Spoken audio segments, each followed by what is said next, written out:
Ok, iniciamos. 12:05. Quedamos cada uno en 15 minutos, ¿no?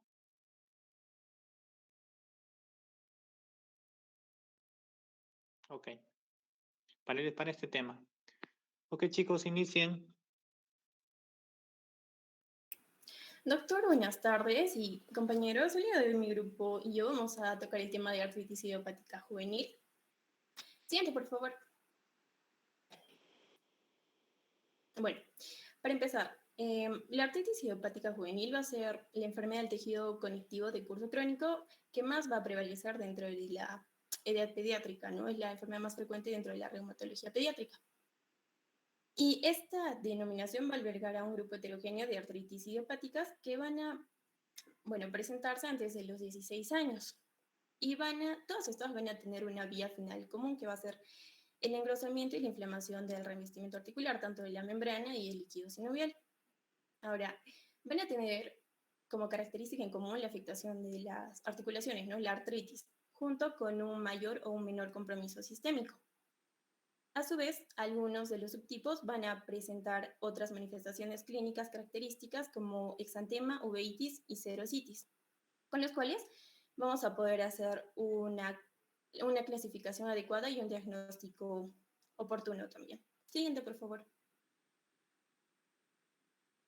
Dentro de la epidemiología, tenemos que la literatura nos va a sugerir que la incidencia global de esta enfermedad va a ser de 1 a 22 casos por cada 100.000 niños anualmente.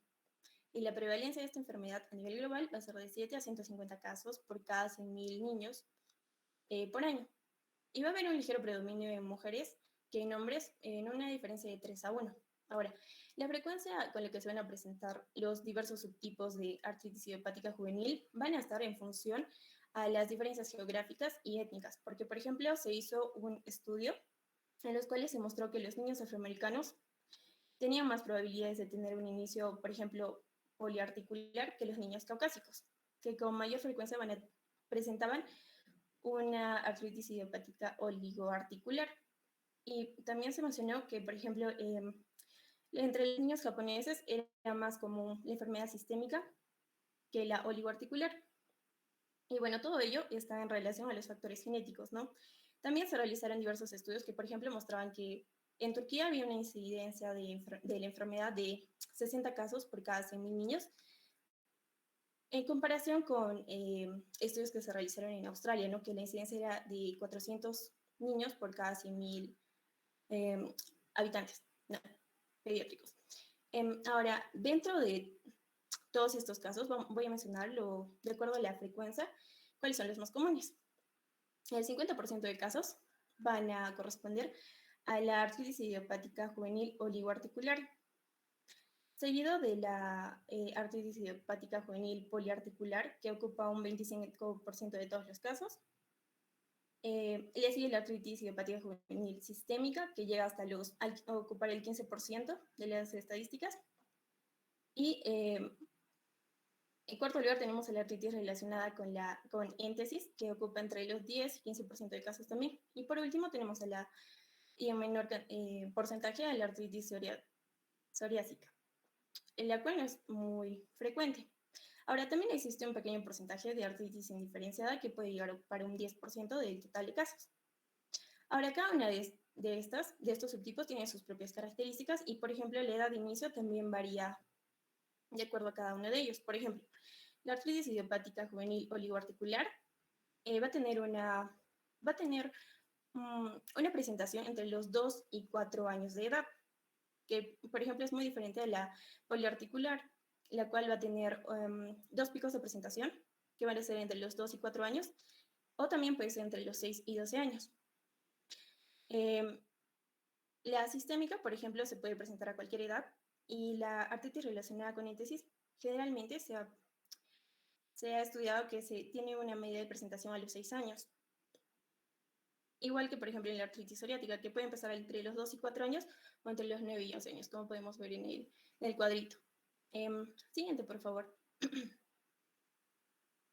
Dentro de la etiopatogenia tenemos que la artritis idiopática juvenil sistémica va a ser una enfermedad autoinflamatoria. mientras que el resto de las formas de todas estas artritis idiopáticas van a ser de carácter más autoinmune. Ahora,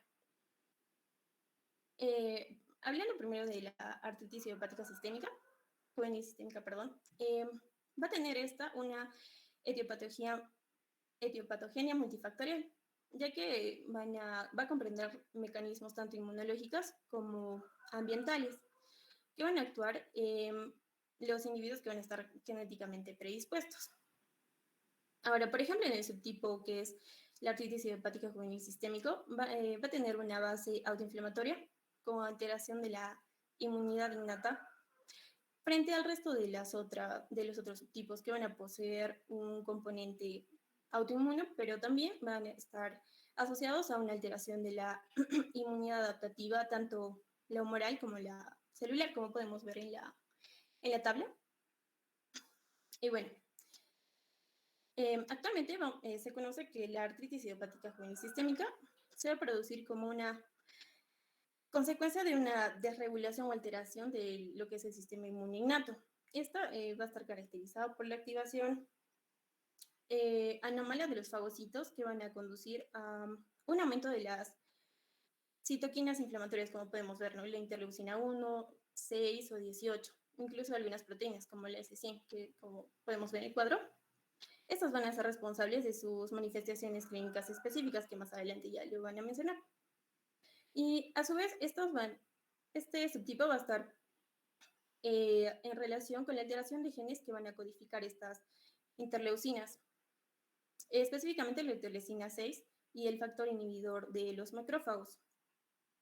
Ahora, en las otras formas, que van a ser la oligo y la poliarticular, vamos a tener una respuesta autoinmune que va a estar ya también mediada por los linfocitos TCD4, los cuales van a ser activados por los autoantígenos que van a llevar a un desequilibrio entre las células TH1 y TH17, que van a estar en mayor cantidad, y las células T reguladoras. Estas van a estar disminuidas y de esta manera van a causar un fallo en lo que es la tolerancia frente a los autoantígenos. Y va a haber un incremento de las citoquinas proinflamatorias, como son el interferón gamma y la interleucina 17. A su vez, va a haber inhibición de las citoquinas antiinflamatorias, como son la interleucina 10, y todo ello va a dar como resultado la inflamación sinovial. Ahora, en este grupo también va a existir una asociación de estas formas con algunos antígenos leucocitarios humanos, como son los genes HLA-A2. Generalmente esta va a predominar en la forma oligoarticular, y la HLA-DRB1, que va a ser más de la forma poliarticular, que va a tener el factor reumatoide negativo. Y tenemos un tercer grupo de genes que va a ser el HLA-DR4, que va a ser más predominante en la forma poliarticular, con el factor reumatoide positivo. Ahora, en el caso de las artritis relacionadas con éntesis y las psoriáticas, vamos a tener que va a existir o van a presentar una respuesta predominante de los linfocitos TCD8, que van a tener una mayor expresión celular de los factores de necrosis tumoral alfa. Y en la artritis, que va a estar relacionada con la éntesis específicamente, va a mostrarse también una mayor asociación con la presencia de los genes HLA-B27. Bueno, esta molécula va a pertenecer al complejo mayor de histocompatibilidad de tipo 1. Y en ambos subtipos también se va a describir un polimorfismo de la interleucina 23, como podemos ver en el cuadro, ¿no? Y bueno, a todo ello es importante recalcar que van a contribuir a numerosos factores ambientales, como por ejemplo, que van a actuar como desencadenantes, como por ejemplo pueden ser diversas enfermedades, ¿no? Antecedentes de infecciones, estrés o la lactancia materna, o por ejemplo, que el tabaquismo haya afectado la gestación, ¿no?, del bebé, o traumatismos, etc. Entonces, el componente es multifactorial y no tenemos que olvidar que es personas que están genéticamente predispuestas. Siguiente, por favor.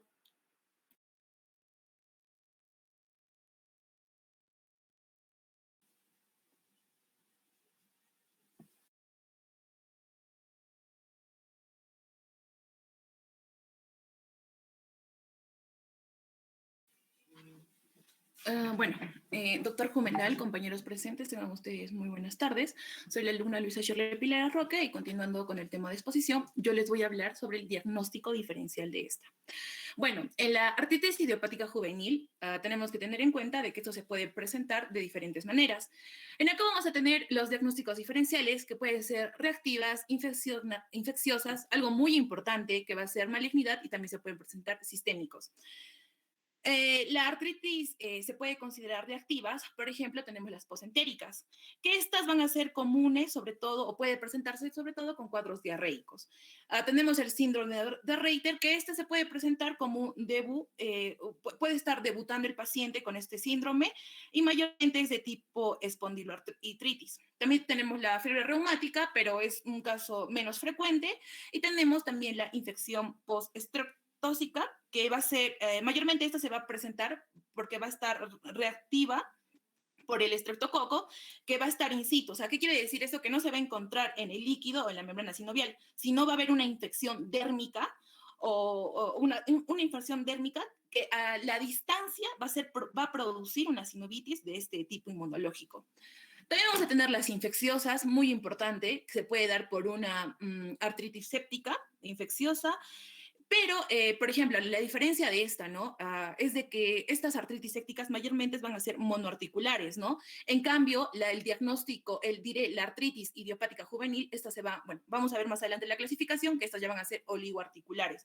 Entonces, en la artritis séptica, estas mayormente, como les digo, son monoarticulares. Y también son agudas. Y bueno, y tienen que ser menor a 6 semanas, porque si es bueno, menor a 6 semanas. Ahora, otra diagnóstico diferencial, esta puede ser viral, también se puede presentar de forma bacteriana, o incluso, además se puede asociar a una osteomielitis, que esto va a ser un problema a nivel de tejido óseo, que bueno, que va a conllevar a la osteomielitis. También tenemos la enfermedad de Lyme, esta es menos frecuente. Ahora, quiero hacer hincapié sobre todo en esto, que es la malignidad. Pues es bueno, primero tenemos que hacer una correcta diagnóstico diferencial. Va a ser artritis idiopática juvenil si esta va a ser mayor a 6 semanas. Entonces, esta artritis idiopática juvenil también se puede confundir incluso hasta con la leucemia o el linfoma, que la leucemia va a ser el más frecuente, ya que estos síndromes paraneoplásicos van a ser más frecuentes y por lo tanto nos pueden dar o se pueden confundir con el diagnóstico, ya que el paciente, por ejemplo, en vez de tener una artritis idiopática juvenil, puede presentar una leucemia linfoblástica aguda. Entonces, es muy importante. También podemos tener los neuroblastomas, que estos se pueden encontrar en menor frecuencia, o incluso otros tumores malignos, como el osteosarcoma, sarcoma de Ewing o el radiomiosarcoma. Como les digo, estos últimos de acá, bueno, se encuentran en menor frecuencia, pero es importante tenerlos en estos diagnósticos diferenciales. Ahora, vamos a tener también los sistémicos. Estos sistémicos no solamente o sea, si mi paciente, bueno, viene con un compromiso articular o etcétera, nosotros tenemos que ver de que no tenga un compromiso, por ejemplo, renal. Por ejemplo, podría tener un lupus, podría tener el lupus eritematoso sistémico. Entonces, el eritematoso sistémico. Entonces es muy importante esto. También se puede presentar por una enfermedad de Kawasaki o también y también, bueno, en menos frecuencia se puede presentar la dermatomiotosis juvenil o incluso la esclerosis sistémica progresiva juvenil. Como les digo, ¿no? Antes de nosotros dar un diagnóstico que esta es una artritis idiopática juvenil, primero tenemos que evaluar todas estas características o todos estos diagnósticos diferenciales para nosotros dar un diagnóstico correcto. Siguiente, por favor. Bueno, les voy a hablar sobre la clasificación. Bueno, según el libro que hemos usado, este es un clic, por favor. Nos vamos a basar en el hilar. Vamos a tener 3, en donde el libro nos menciona que en el pasado diferentes grupos utilizaban diversas nomenclaturas para poder clasificar a los niños con artritis persistente. Vamos a tener la artritis reumatoide juvenil, que va a ser el ACR. También vamos a tener la artritis crónica juvenil, que va a ser el EULAR. EULAR va a ser la Liga Europea contra el Reumatismo, y también vamos a tener la ILAR. La ILAR tenía un diferente, tanto la ACR y la EULAR, tenían, el libro menciona que estos como que se comenzó a generar problemas. Se generó problemas sobre todo a la hora de comparar los estudios y los resultados de la investigación. En cambio, el ILAR ya también tuvo un objetivo con fines de poder identificar los subtipos de la artritis idiopática juvenil con fines de investigación, ya sean estos homogéneos o también mutuamente excluyentes. La clasificación de esta arteria idiopática juvenil y las de Leilar es que también se va a basar en el número de articulaciones afectadas al inicio de la enfermedad. Como ya les dije, chicos, sobre todo en niños con enfermedades reumáticas, pues los patrones pueden solaparse con diferentes diagnósticos, como ya hemos visto los diagnósticos diferenciales, como neoplasias malignas, que tenemos que tener más en cuenta eso, infecciones o traumatismos, pero sobre todo no accidentales. Entonces, es fundamental o es muy importante poder evaluar las posibilidades diagnósticas antes de nosotros poder aceptar un diagnóstico de la artritis idiopática juvenil. Como ya les dije, nos estamos basando aquí, que es la ILAR. Pues la ILAR tiene 7 subtipos, que va a ser la artritis idiopática juvenil sistémica, la artritis idiopática juvenil poliarticular de factor reumático negativo, poliarticular factor reumático positivo, la oliarticular, que tiene 2 subtipos, persistente y extendida, también la artritis psoriásica, la entesitis relacionada con artritis, y bueno, por último, la artritis indiferenciada. La artritis indiferenciada, decía el libro, que sobre todo es cuando no tienes un buen diagnóstico no tienes un buen diagnóstico, o al final no podemos definir qué artritis es, entonces se quedaría como una artritis indiferenciada, ¿no? Siguiente, por favor. Entonces, basándonos en la hilar, por favor, que vamos a ver los siguientes subtipos. Vamos a tener el primer subtipo, que va a ser la artritis idiopática juvenil oligoarticular, que esta va a afectar de 1 a 4 articulaciones durante los primeros 6 meses de la enfermedad. Va a tener 2 categorías, como ya les dije. Va a ser la persistente y la extendida. La persistente, esta va a afectar a 4 o menos articulaciones durante toda la evolución de la enfermedad, o sea, durante los 6 meses de la enfermedad. En cambio, la extendida, o sea, que se esté extendido, está más grande, esta va a afectar un total de mayor a 4 articulaciones después de los primeros meses de la enfermedad. Entonces, para que esta se vuelva... se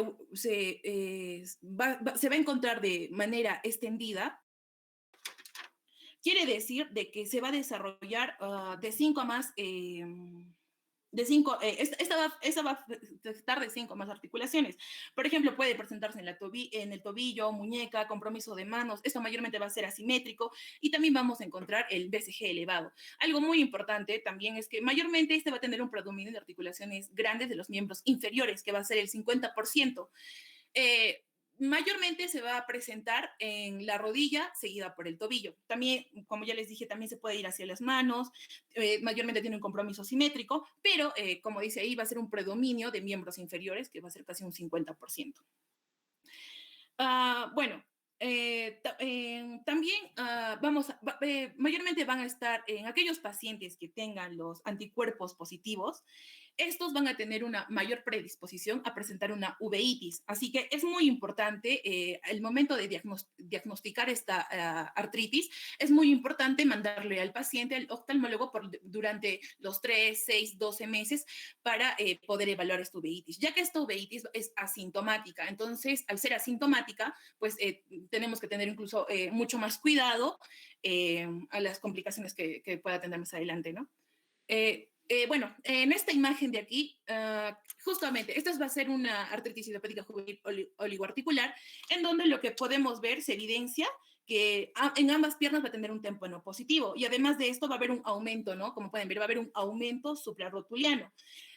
Al tener este aumento suprarrotuliano, bueno, suprarrotuliano, que ya les dije que mayormente va a tener un predominio de los miembros inferiores, y esto sobre todo es mayor a 6 semanas, entonces ahí podemos confirmar nuestro diagnóstico, ya sea de una persistente o una extendida. Siguiente, por favor. Bueno, la oligoarticular, y bueno, los criterios de exclusión. Los criterios de exclusión vamos a tener los criterios de exclusión vamos a tener el familiar, familiar con psoriasis, mayormente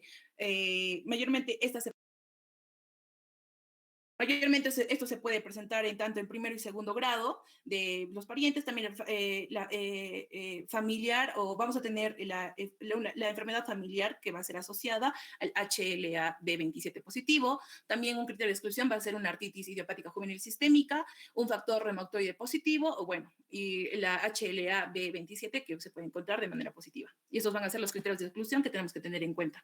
Siguiente, por favor. Bueno, vamos a tener la artritis idiopática poliarticular. Entonces, al ser poliarticular, este va a tener un compromiso de 5 o más articulaciones comprometidas durante los primeros 6 meses de la enfermedad. Vamos a tener dos. Vamos a tener el factor reumatoide positivo, o también se puede presentar de manera negativa.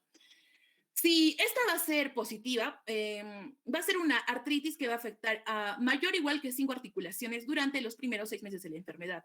En esta, el factor reumatoide se va a encontrar de manera negativa. Un clic, por favor. Esta va a ser por la artritis, mayormente se va a encontrar o va a tener un predominio más temprano y va a ser más frecuente en niñas que en varones. Ahora, esta esta enfermedad va a ser de manera insidiosa, va a ser simétrica y sobre todo va a tener una predilección de las pequeñas articulaciones. En comparación del anterior, de la oligoarticular, la uveitis lo puede presentar en un 50% y el ANA positivo se puede encontrar en un 40%. Ahora, el factor reumatoide positivo, pues para que nosotros, para este diagnóstico, esta tiene que ser mayor o igual a 2 pruebas de un factor reumatoide positivo. Pero, tiene que ser sobre todo un laboratorio acreditado y también esta tiene que ser por lo menos separada de 3 meses durante los primeros 6 meses de la enfermedad. A comparación del factor reumatoide negativo, esta se va a encontrar de una manera tardía y va a ser una enfermedad erosiva severa. Chicos, algo muy importante para entender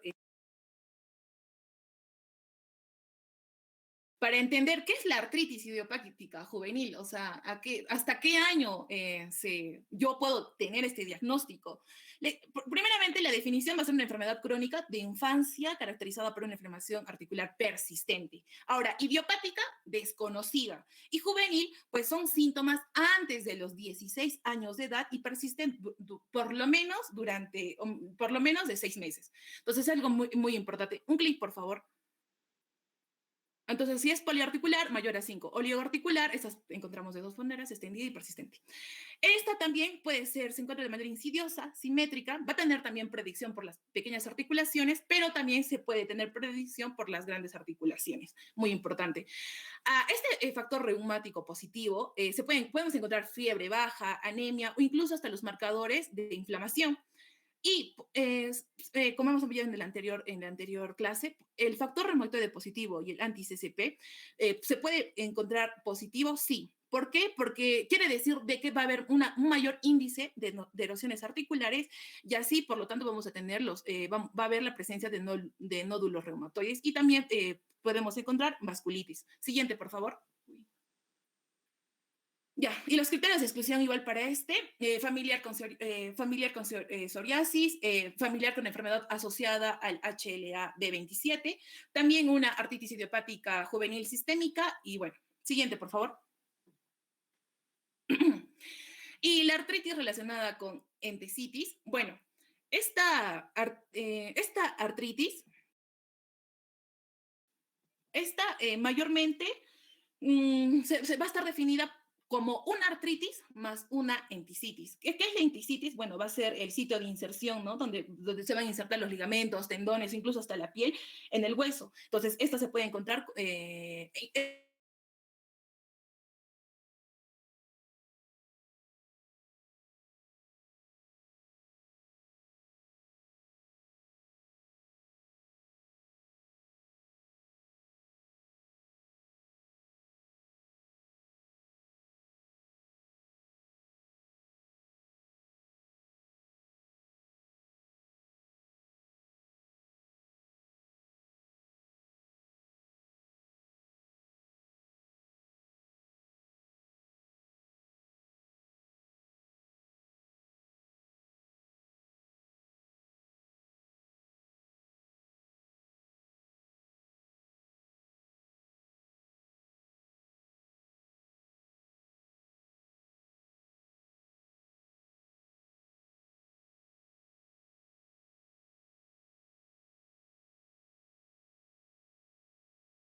o nicolitis, también dactilitis o antecedentes familiares de primer grado de psoriasis.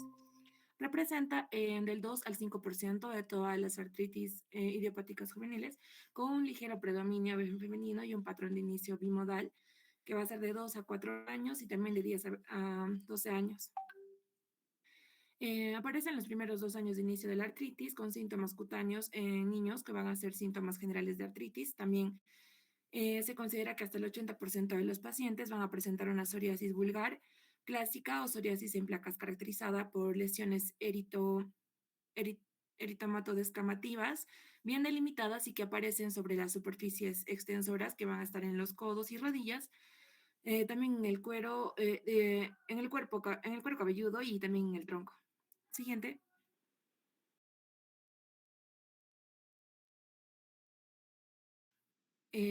La artritis idiopática juvenil sistémica va a tener ciertas características que van a ser, por ejemplo, la fiebre de 36 grados, también erupción cutánea específica, macular evanescente, migratoria de color rosa salmón y también va a presentar lo que es la urticariforme en cualquier parte del tronco, de las extremidades. También va a presentar marcadores inflamatorios notablemente elevados, además de la artritis.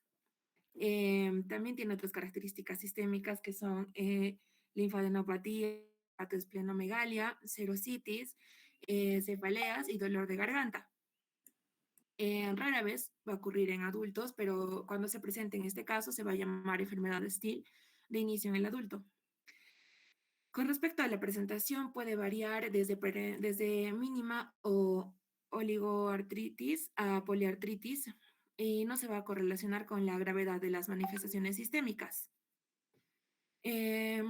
También no existen pruebas diagnósticas para la artritis idiopática juvenil sistémica, pero van a existir patrones característicos de anomalías analíticas como marcadores inflamatorios elevados, también leucocitosis importante con neutrofilia y también desviación de la desviación a la izquierda, también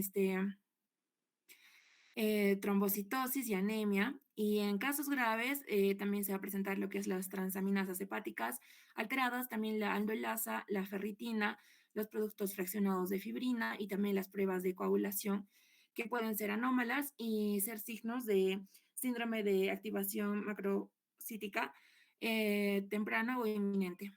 Siguiente. Con respecto al tratamiento, bueno, va a ser se va a tomar en cuenta lo que es el cuadro completo del paciente, también el subtipo de la artritis idiopática juvenil, también la actividad de la enfermedad y también se considera los factores pronósticos para así ver la progresión del tratamiento.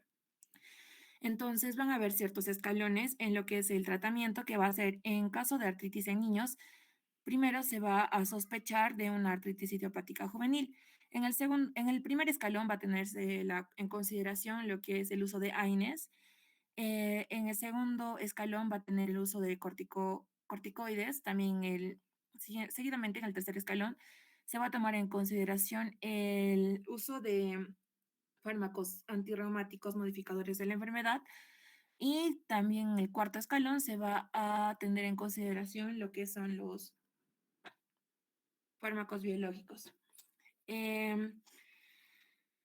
Existen también definiciones validadas de conjuntos centrales de la enfermedad clínica inactiva, que van a ser gravedad de la enfermedad también, mejora y remisión, que se pueden utilizar en la práctica individual y en los ensayos de investigación para determinar los cambios de tratamiento. Siguiente.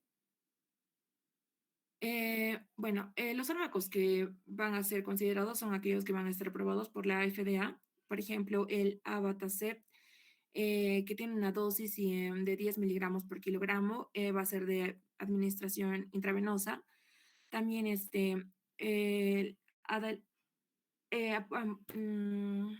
va a ser usado en edades mayores a 6 años.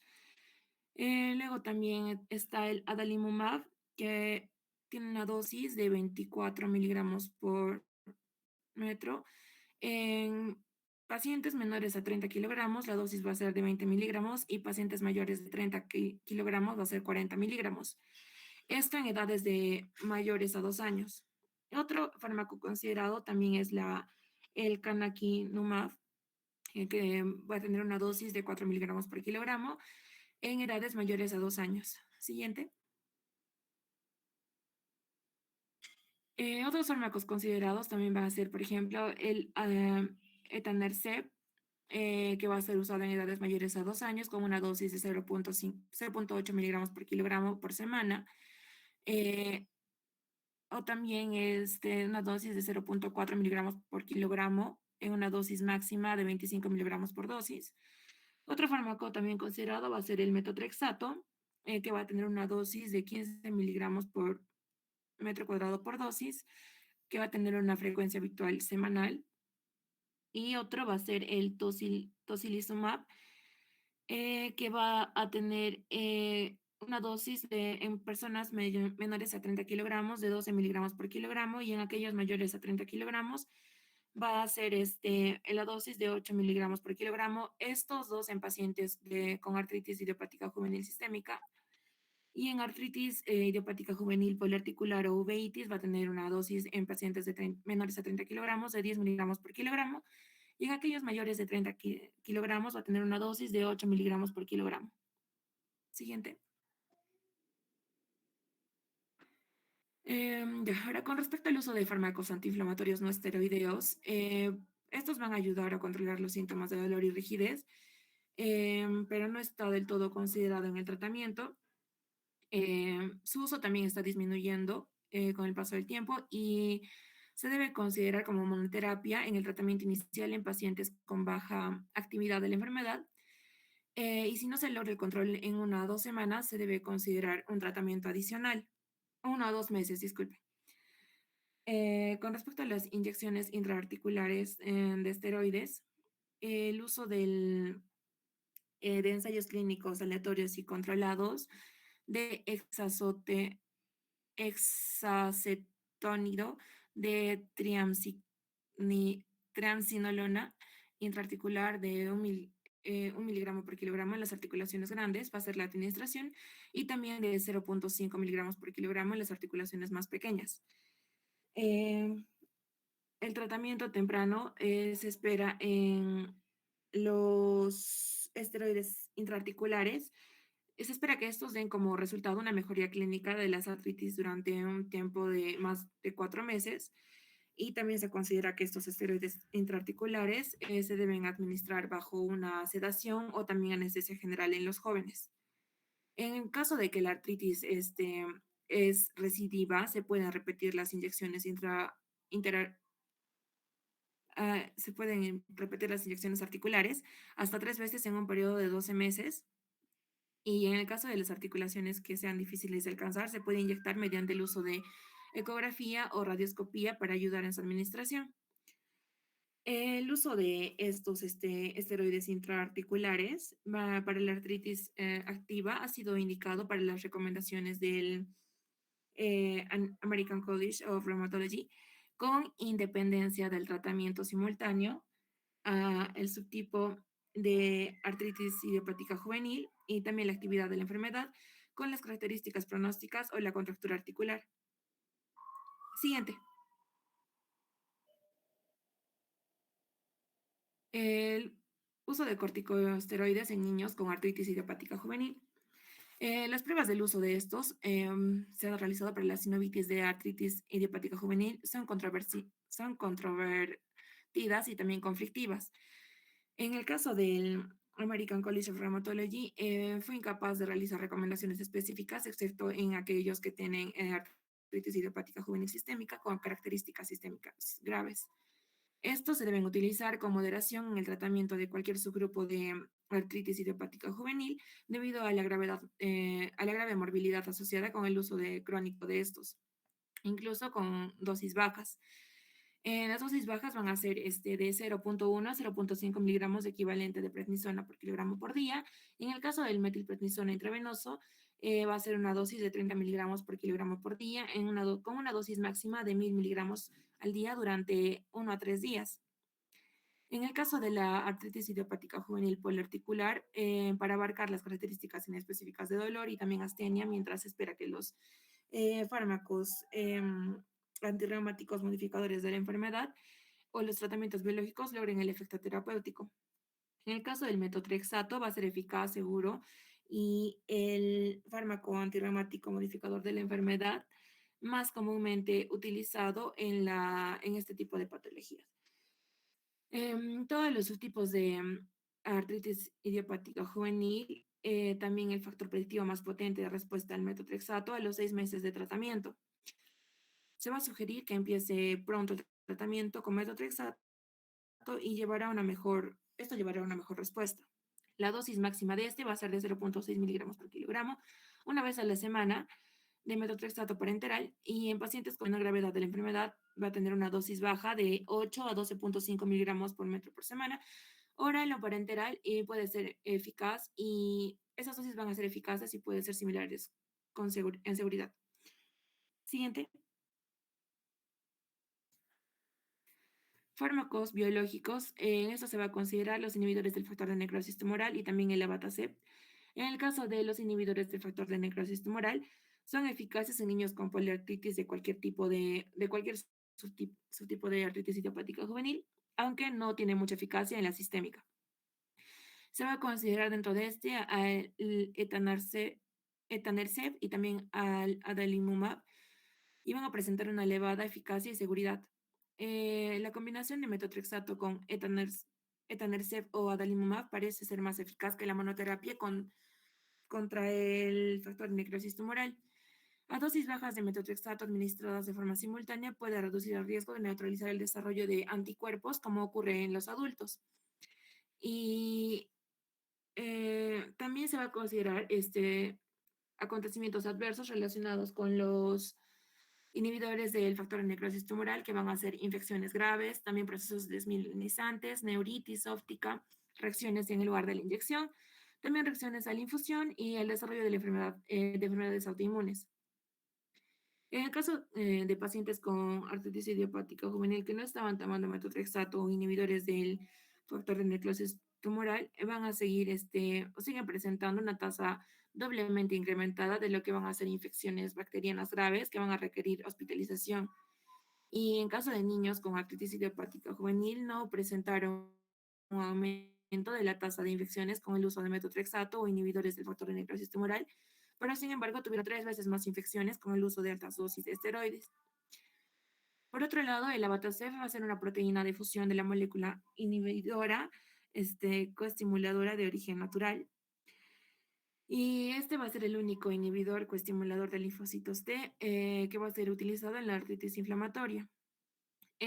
Ha tenido las características de ser seguro y eficaz en pacientes con artritis idiopática juvenil de evolución poliarticular que presentaron una respuesta inadecuada o intolerancia al uso de fármacos antirreumáticos de la enfermedad o al inhibidor de del factor de necrosis tumoral. Y en algunos pacientes se ha requerido periodos más largos para obtener una respuesta óptima en un tiempo mayor de 3 a 4 meses en comparación con los inhibidores de factor de necrosis tumoral. Siguiente.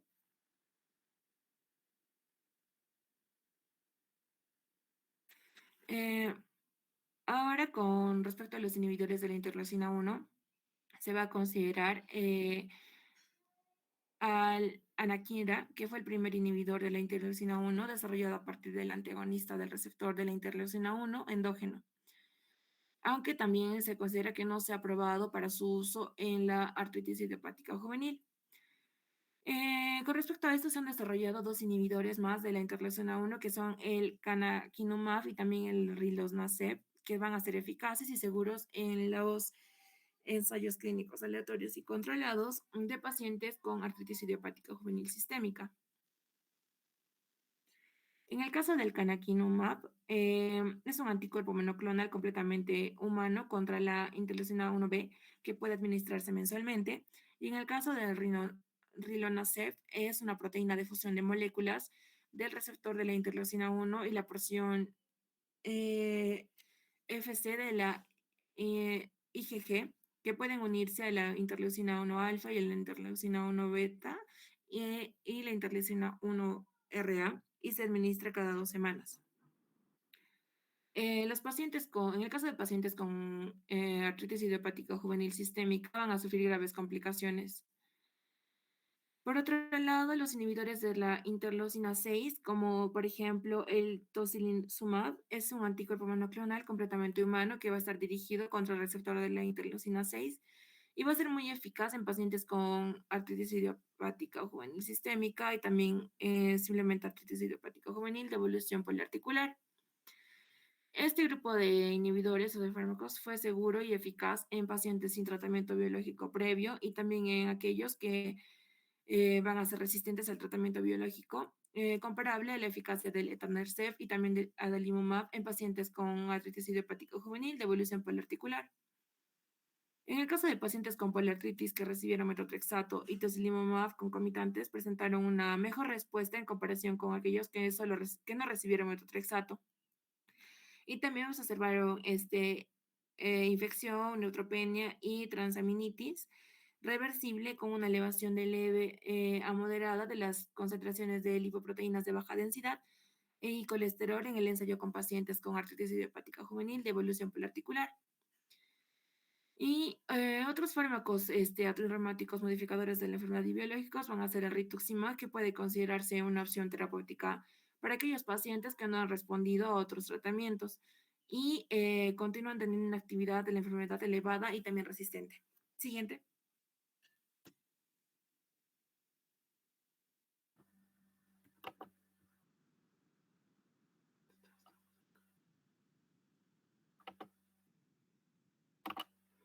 Continuando con la exposición, el tratamiento de los subtipos de la artritis idiopática juvenil.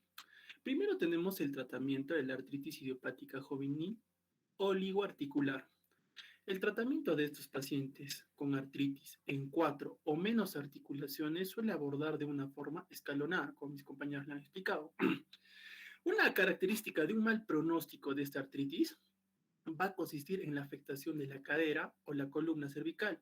También va a haber una afectación del tobillo o la muñeca con marcadores inflamatorios elevados, o cambios radiológicos como erosiones y estrechamiento del espacio articular. ¿Cómo comprende este tratamiento de esta artritis idiopática juvenil oligoarticular? Cuando la actividad es leve de la enfermedad, vamos a empezar con lo que es los AINES y con lo que es los esteroides intraarticulares, si es que sea necesario. Esto va a ser entre 2 a 3 meses. A esto le vamos a añadir lo que es el metrotrexato. Y a los 3 meses vamos a añadir lo que es un inhibidor de necrosis, de factor de necrosis tumoral. Pero cuando la actividad de la enfermedad de moderada a intensa o tiene características de alto riesgo, lo que vamos a utilizar son AINE, también vamos a utilizar lo que son los esteroideos intraarticulares y el metrotrexato. Esto va a ser en un intervalo de 2 a 3 meses. Pasado esto, lo que le vamos a añadir es un inhibidor de factor de necrosis tumoral. Después de esto vamos a cambiar, si es que no hay unos resultados, vamos a cambiar en lo que es el inhibidor de factor de necrosis tumoral o cambiar a lo que es el abatacept. En lo que es el tratamiento de la artritis idiopática juvenil poliarticular, cuando este es de actividad leve de la enfermedad, vamos a comenzar lo que es con AINES o con o sin lo que son los esteroideos intraarticulares. Y si no se encuentra una mejor respuesta de 1 a 2 meses, vamos a cambiar esto.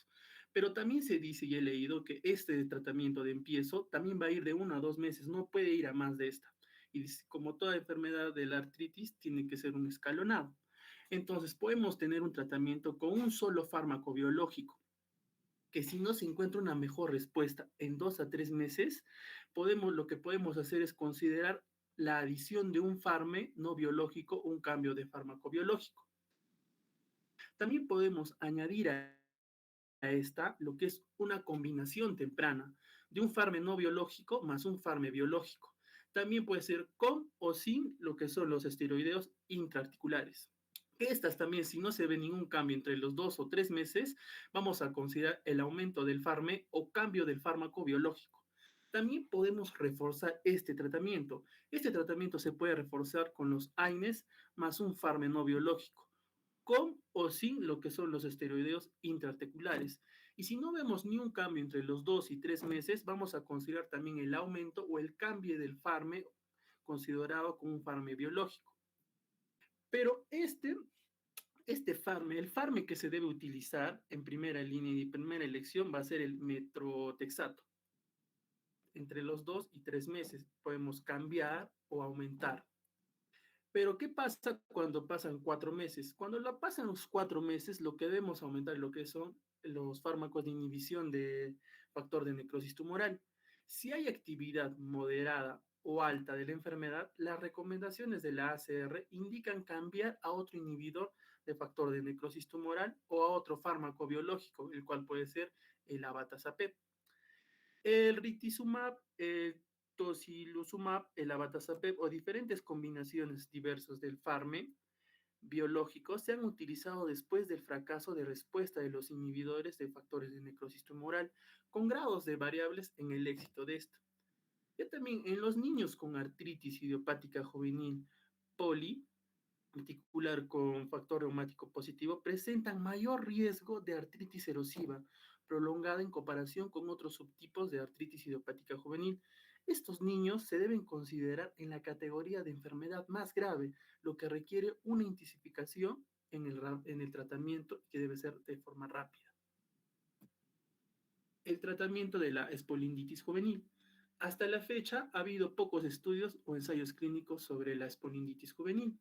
Un estudio de la SSZ nos mostró efectos importantes en lo que es la espondilitis de la artritis juvenil, mientras que otro mostró una buena respuesta con lo que es la artritis idiopática juvenil de evolución oligoarticular y poliarticular. Para los síntomas graves o indicios de posibles daños articular, como sería la estraculitis erosiva, el uso de inhibidores de factor de necrosis tumoral ha resultado con mucha eficacia, según pequeños estudios pediátricos y algunos estudios en adultos. La recomendación del tratamiento del ACR del 2011 para la artritis idiopática juvenil descritas anteriormente por mis compañeras pueden publicarse que para la espondilitis juvenil hay que tener en cuenta que los signos de sacroiliitis activa deben considerarse como una característica de mal pronóstico y por tanto debe iniciarse un tratamiento biológico de forma más rápida. El tratamiento de la artritis psoriásica juvenil. En este tratamiento he visto que se han realizado 2 estudios que han examinado la eficacia de los fármacos biológicos en lo que es la artritis psoriásica juvenil, que han mostrado una mejor respuesta en los 3 primeros meses. Un estudio comparó las pautas terapéuticas con los pacientes con artritis psoriásica juvenil frente a los pacientes con artritis idiopática juvenil, oligoarticular y pacientes con artritis idiopática poliarticular. No encontró diferencias en el uso del AINE, el metotrexato e inhibidores del factor de necrosis tumoral. En general, el tratamiento de la artritis psoriásica juvenil debe adaptar los bordajes terapéuticos para los pacientes con oligoartritis y poliartritis. El metrotoxato resulta beneficioso tanto para la psoriasis cutánea como para la artritis en los niños. En los niños con enfermedad activa o axial están indicados los inhibidores de, de necrosis tumoral, que también han resultado satisfactorios en el tratamiento de la psoriasis, ya que pueden limitar notablemente la destrucción ósea. En lo que es el tratamiento de la artritis idiopática juvenil sistemática, tenemos lo siguiente.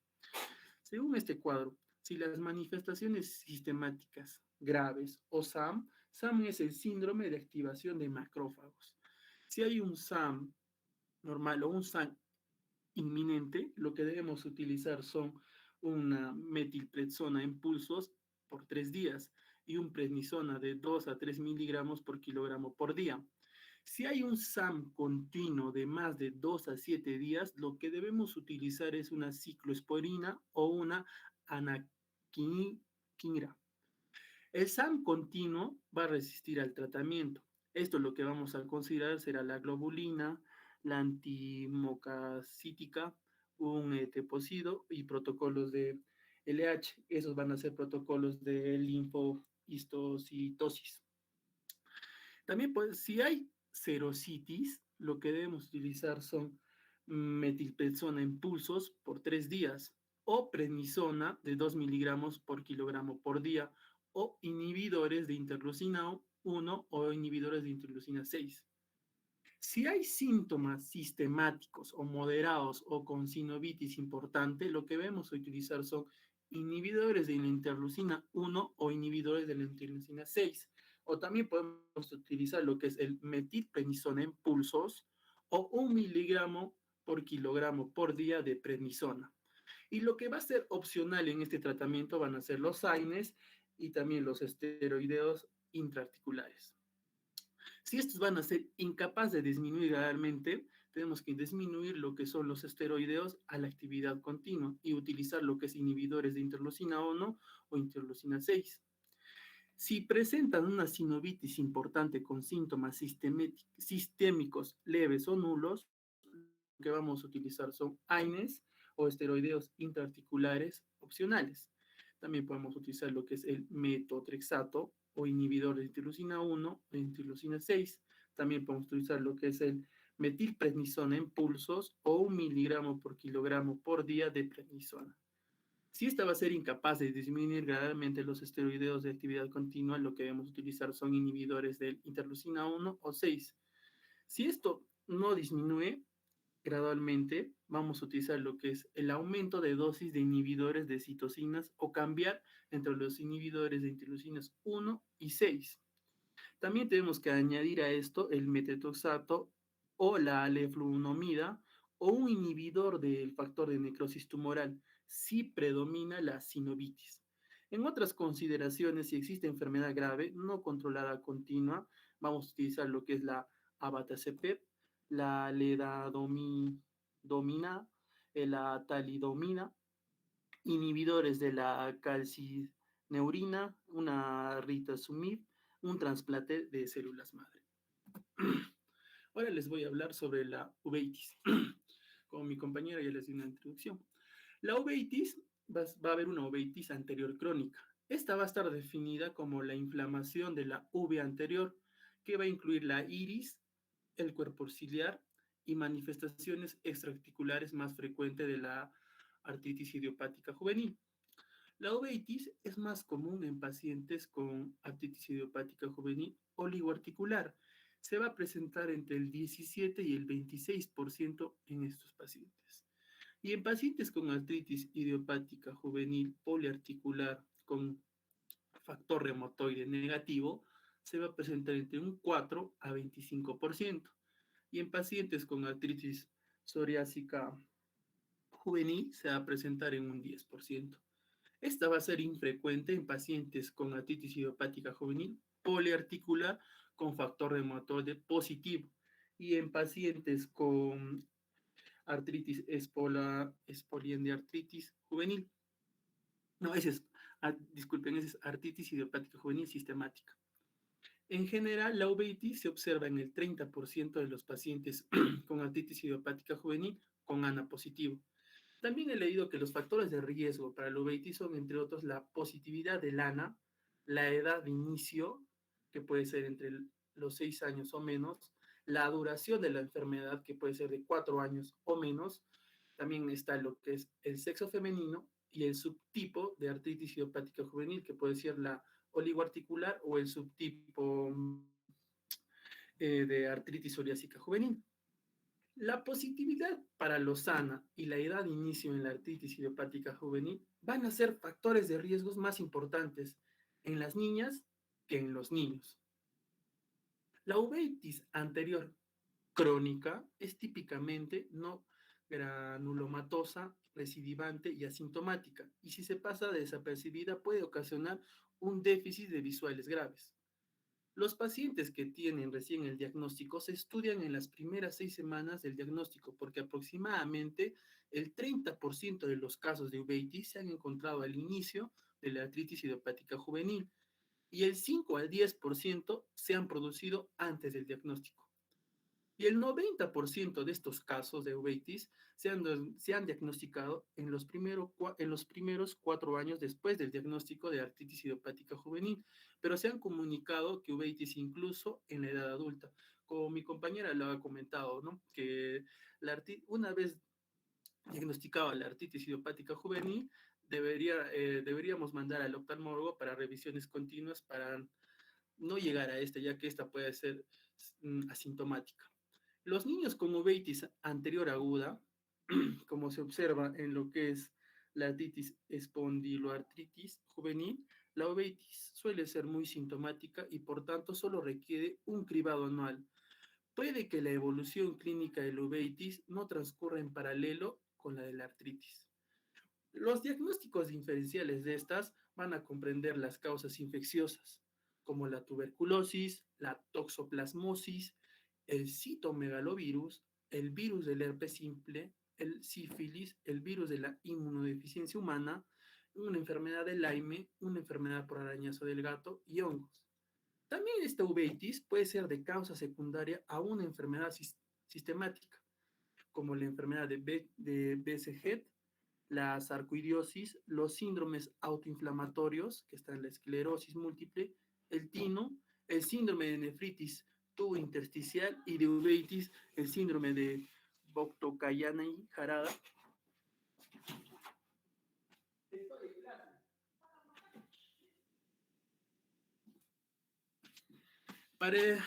También va a ser importante no pasar por alto que esta uveitis puede ser por causa de una neoplasia maligna o un linfoma o un retinoblastoma. El tratamiento para esta uveitis primero va a ser controlar lo que es la inflamación aguda y las complicaciones y tratar la enfermedad sistemática subyacente. Minimizar los efectos secundarios de los medicamentos para prevenir lo que es las recidivas y preservar la visión. También debemos controlar la inflamación, debe controlarse a menos de 0.5 células por ojo. El tratamiento inicial va a consistir en utilizar corticosteroides tópicos de alta potencia, así como midriáticos para dilatar el ojo en un intento de prevenir las sinequias. Si existe riesgo de pérdida de visión inminente, una inflamación intensa o hipotomía ocular o edema macular, se pueden utilizar inyecciones oculares de esteroides o esteroideos sistemáticos. El metratoxato suele ser el fármaco de elección con una tasa estimada de respuesta al metratoxato en el 74% de los casos. Los inmunodepresores alternativos son, entre otros, la acitioprina y el micofenolato de monofelino y la ciclosporina. En los casos de inflamación resistente después de 3 a 4 meses de tratamiento con el metratoxato, los inhibidores de factores de necrosis tumoral son eficaces. En los casos resistentes al tratamiento con inhibidores de factores de necrosis tumoral, podemos utilizar lo que es el abatacepep, el tocilizumab, el rituximab. Acá podemos ver en esta imagen una uveitis anterior crónica que muestra sinequias posteriores y ausencia de la inflamación de la esclerótica importante. En las pruebas de imagen Las pruebas de imágenes son muy importantes en lo que es la artritis idiopática juvenil para confirmar lo que es el diagnóstico y descartar otras enfermedades como infecciones, neoplasias malignas, osteomastoide o necrosis avascular, controlar el tratamiento y realizar un seguimiento de la actividad de la enfermedad. En los pacientes con artritis idiopática juvenil, las radiografías simples muestran una hinchazón de los tejidos blandos como un signo temprano pero inespecífico. La forma más común es el daño radiológico en la artritis idiopática juvenil. Va a presentar lo que es el estrechamiento del espacio articular producido por una erosión, adelgazamiento y pérdida del cartílago articular. En esta figura podemos ver la radiografía donde va a presentar un estrechamiento del espacio articular concéntrico en la artritis y excéntrico de la artrosis, donde señala la flecha. También con frecuencia se va a observar una osteopenía periarticular ocasionada por la epidemia de las articulaciones inflamadas, erosiones, anquilosis. La ecografía va a ser fiable, segura y relativamente económica, pero no está tan bien normalizada en niños como adultos. Es más sensible que la radiografía en la simple detección de los derrames, engrosamiento sinovial y quistes sinoviales. Todas estas pruebas en manos expertas también se puede observar el adelgazamiento condral de las erosiones óseas. Acá les muestro una imagen de la mano derecha en una ecografía de una rodilla derecha con un moderado derrame articular con leve sinovitis asociada. También está la ecografía Doppler de color y de potencia. Puede facilitar la evaluación de la hiperemia y las anomalías vasculares en las articulaciones afectadas y la afectación tendinosa. En la modalidad de imagen, lo que es la resonancia magnética, va a ser más sensible actualmente y disponible para detectar la inflamación sinovial, pero sin embargo su uso está limitado por el costo y la necesidad de la anestesia en los niños más pequeños. Con el uso del contraste se puede establecer una diferencia precisa entre los estados activos e inactivos de la enfermedad. Acá podemos ver lo que es una resonancia magnética con un derrame articular y sinovitis activas en una niña de 14 años. En la evolución, con los tratamientos dirigidos más tempranos y Ok, agresivos. Osvaldo, es suficiente.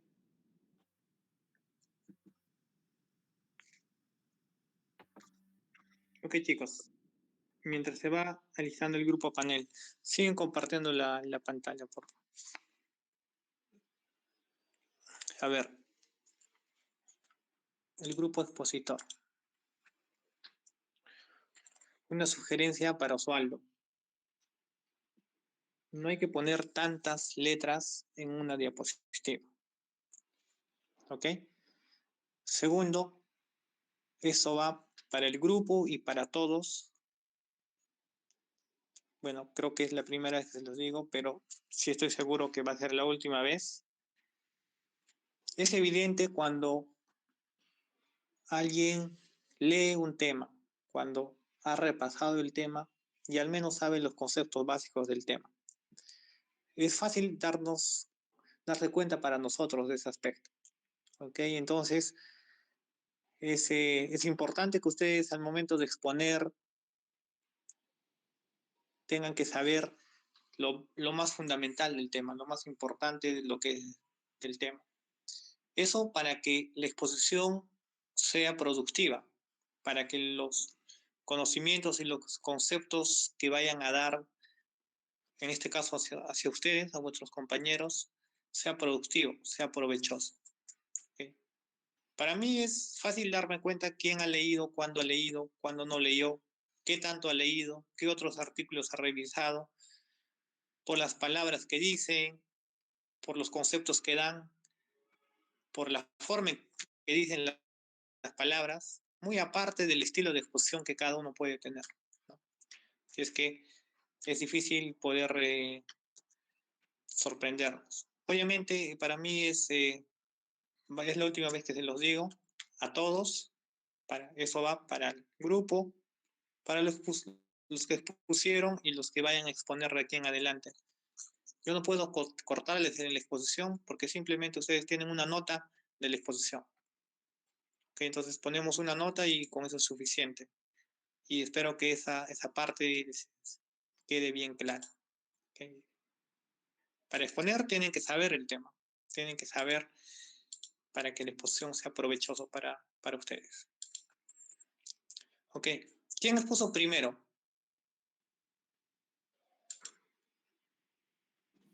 Mi Yo, compañera doctor. Catherine, doctor. ¿Quién? Catherine, doctor.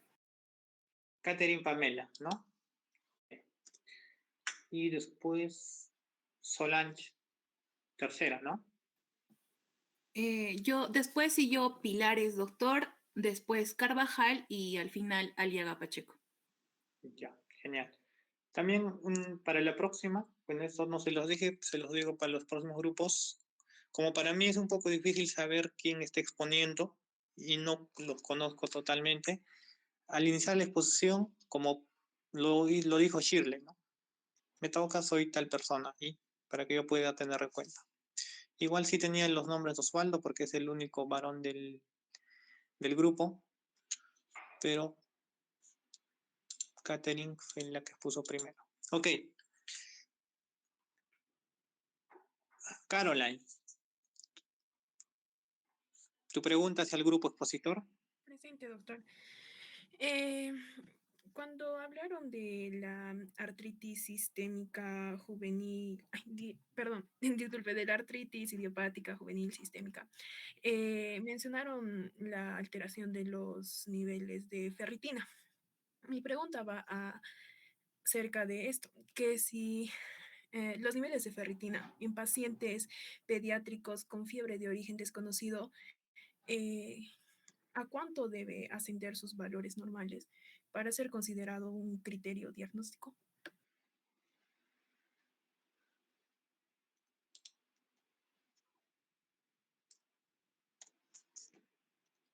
¿Alguien del grupo? Yo, doctor, bueno, si habla sobre la ferritina, mayormente esto se va a dar va a ser una consideración especial que se va a dar del síndrome de activación de macrófagos. ¿Qué quiere decir esto? Que se va a dar aproximadamente a los 10% de los pacientes con una artritis idiopática juvenil sistémica que va a desarrollar el síndrome de activación de macrófagos. ¿Y a cuánto sería la ferritina? Pues a menudo va a superar incluso hasta los 100, hasta los 100.000 nanogramos sobre mililitros, doctor. Entonces, cuando nosotros tenemos este síndrome de activación de macrófagos, pues quiere decir de que, o sea, el paciente está empeorando, o sea, que ya se está teniendo incluso hasta un mal pronóstico. Ya, 100.000 me dices, ¿no? 10.000, doctor. 10.000, doctor. No, ¿Qué unidades? nanogramos sobre mililitros, doctor. Ya, ok. Siguiente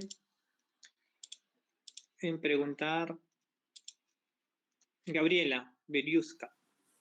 Sí, doctor, buenas tardes. Bien, yo quería hacer una acotación antes y después una pregunta. En la exposición, Ya. por ejemplo, nos mencionaron acerca del tratamiento con infiltraciones intraarticulares con esteroides. Nos dicen que tanto para articulaciones grandes como pequeñas es usado lo que es el hexacetócido de triamcinolona. Sin embargo, en un artículo del 2018, que es el de la Sociedad Española de Reumatología, nos da una acotación, ¿no?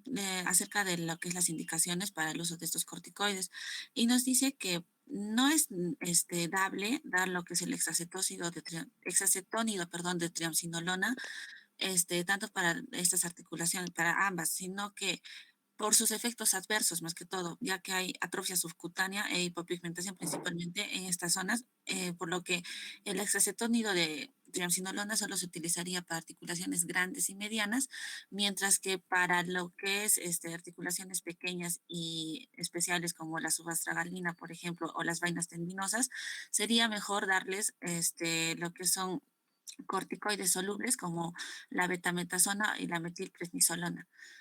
Eso para una acotación. Ahora, mi pregunta sería acerca de cuáles son las recomendaciones generales para la realización de estas infiltraciones intraarticulares en la población infantil.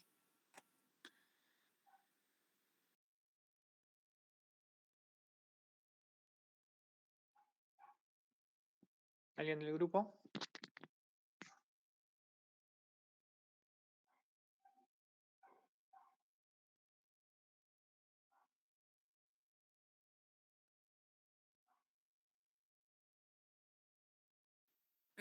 ¿Podrías repetir, por favor, tu pregunta? Es que se entrecortó, por favor. Sí, mencionaba acerca de cuáles son las recomendaciones generales para la realización de infiltraciones intraarticulares en la población infantil.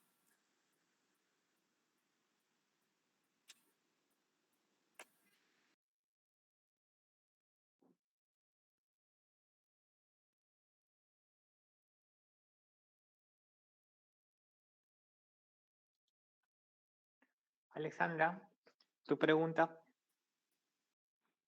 Ok, doctor. Mi pregunta es, ¿qué complicaciones se puede presentar una persona que tiene este artritis idiopática juvenil que no se llega a tratar o no llega a llevar un tratamiento?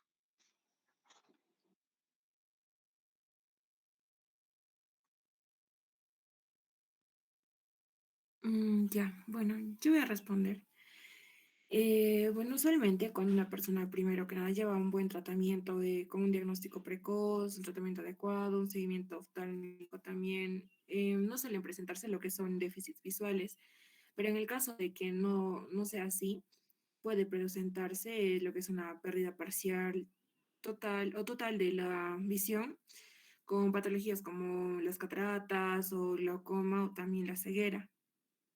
Otras complicaciones que también tengo entendido son que puede presentarse, por ejemplo, daño permanente en las articulaciones, artritis crónica o también pérdida de la funcionabilidad. También puede presentarse afectación en los huesos o alteración del crecimiento. Y si no me equivoco, también pericarditis o pleuritis. Yadira, tu pregunta. Bueno, en cuanto a las manifestaciones extraarticulares, ¿cuál es la más frecuente en las formas oligoarticulares de artritis idiopática juvenil y cuál es el tratamiento?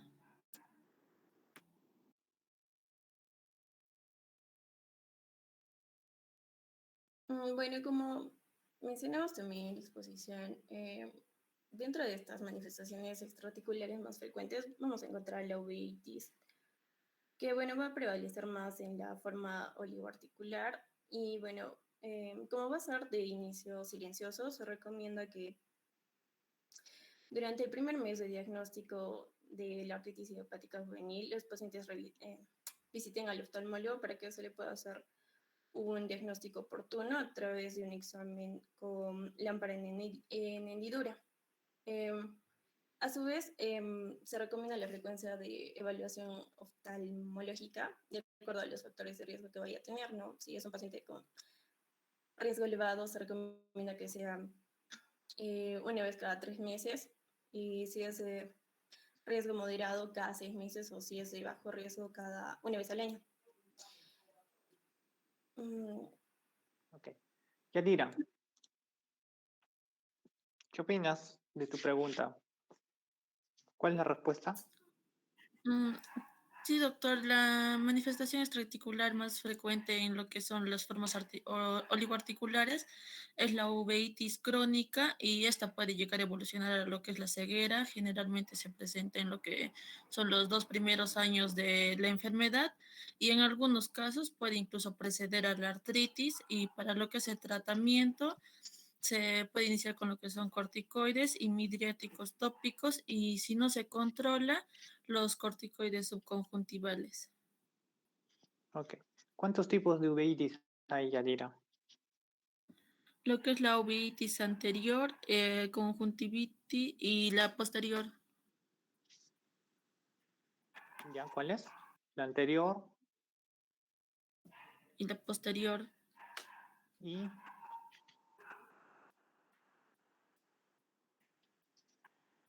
la intermedia. Hay tres tipos de uveitis. ¿Por qué es importante la uveitis? Porque la uvea también es un órgano con bastante predilección inmunológica para muchas enfermedades. Hay uveitis por vasculitis sistémica, puede producirse por lupus, pero de las más frecuentes son las espondiloartritis y las artritis idiopáticas juveniles. ¿Y cuál de las uveitis? La uveitis anterior. ¿Ok? Eso es muy importante. Entonces, en la AIJ, que es como se llama la artritis idiopática juvenil, Hay que buscar uveitis pese a que los pacientes no tengan síntomas, porque, como bien lo dijeron, pueden tener complicaciones severas. Los pacientes con uveitis anterior por AIJ que no se tratan pueden llegar a tener sinequias, pérdida de la visión, glaucoma. Imagínense teniendo eso a la edad juvenil, llegan a ser adultos ya con bastante secuela. Es por eso que todo paciente con AIJ diagnosticada tiene que ir al oftalmólogo para descartar una uveitis que es anterior. Alexandra, Doctor, ¿cuál es la respuesta a tu pregunta? ya, a mi pregunta es que en este caso las complicaciones más, bueno, yo pienso que mi compañera respondió bien, ya que las complicaciones más comunes que se pueden presentar es la pérdida parcial o total de lo que es la visión, el daño permanente en las articulaciones, hasta poder llegar a una pérdida de la función de estas, una afectación en los huesos, alteración de crecimiento, pericarditis. ¿Cuál es el tipo de AIJ más frecuente, Alexandra?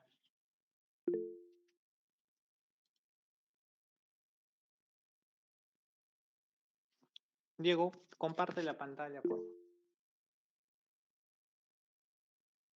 La de la oligoarticular, exposición. doctor. Ok. ¿Y a partir de qué edad se dice artritis idiopática juvenil?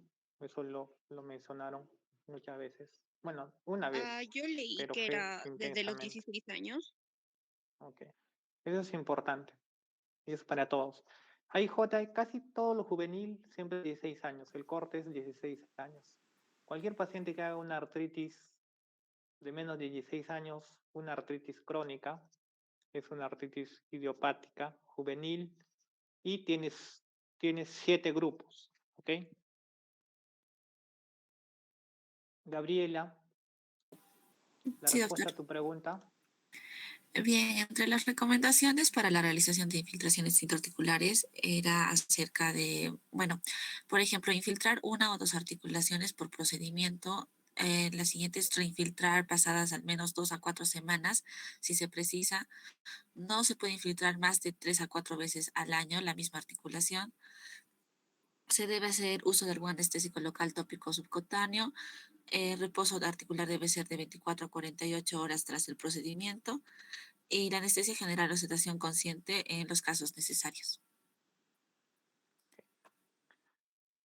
Bueno, las recomendaciones de la infiltración siempre son similares a las de los adultos, ¿no? Con cualquier procedimiento es importante saber que después de la infiltración es normal que haya dolor el primer o segundo día, porque los corticoides recién hacen efecto a partir del tercer día. Y como metemos más líquido que no debería haber a una articulación, va a doler más. Es normal. Eso se mejora con antiinflamatorios o tal vez con medios físicos. Y a partir del tercer día recién los corticoides empiezan a hacer el efecto antiinflamatorio y la articulación empieza a mejorar el dolor de inflamación. Ya, eso vamos a comentarlo después. Gabriela, ¿cuáles son los 7 tipos de AIJ? Bueno, ya te dije, son 7. ¿Cuáles son? Antes, Sí, doctor. Gabriela, antes que me respondas. Diego está todavía, ¿por qué no están todos en clases? Doctor, regresé, solo que me ha botado el sistema. Sí, no. Te pregunto por qué no están los demás en clases. Porque aquí aparece 39. Doctor, aparecen 47 personas conectadas al Meet. ¿Dónde estamos Ya, todos? ya, genial. Comparte, porfa, tu pantalla. Tú eres el que estaba poniendo la exposición, ¿no? Sí, doctor. Ya.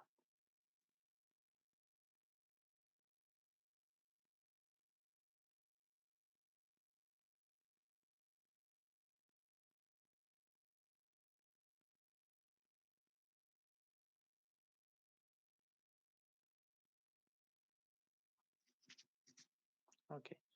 Estamos en Amberiusca, Gabriela. Gabriela, sí, ¿Cuáles son doctor. los 7 tipos? Bien, tenemos la la sistémica, doctor, la oligoarticular, la poliarticular, la psoriásica, la de factor reumatoide positivo, la de factor reumatoide negativo y la última indiferenciada.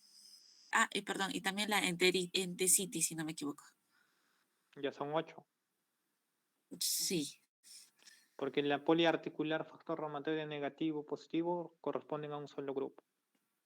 ¿Ok? sí, doctor, sí, disculpe. Ya. ¿Cuál es el otro nombre de la AIJ sistémica? ¿O cómo se le conoce? Enfermedad de Still, doctor. Ya, perfecto. Caroline, Presente, doctor. ¿cuál es la respuesta a tu pregunta? Doctor, la respuesta a mi pregunta es, los valores de ferritina se alteran cuando están alterados 5 veces sus valores normales. Junto con la clínica, se puede considerar como un criterio diagnóstico para la artritis idiopática juvenil sistémica. Y también en 2001 hubo